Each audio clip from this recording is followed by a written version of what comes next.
Understanding short-changed, a guide for English learners. Hello, everyone. In today's video, we'll explore the meaning and usage of the phrase short-changed. This is a common expression in English, often used in everyday conversations.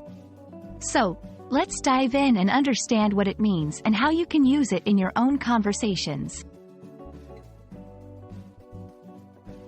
Short-changed originates from a situation in a store or a business transaction where someone does not receive enough change back after making a payment.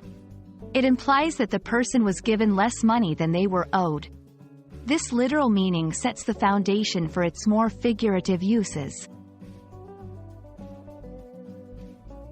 In a figurative sense, being short-changed means feeling cheated or deprived of what is deserved. It's not just about money.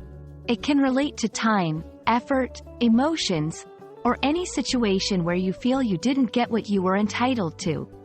For example, I worked overtime this week, but my efforts were short-changed when I didn't receive any recognition.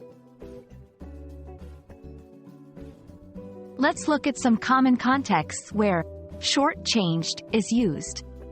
1. Workplace. Not getting credit for your work or being underpaid. 2. Relationships. Feeling undervalued or not getting enough attention. 3. Purchases.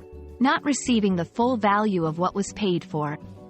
Examples. I feel short-changed by the company's new policy.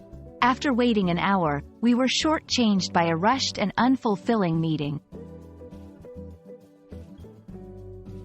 Understanding synonyms can help broaden your vocabulary.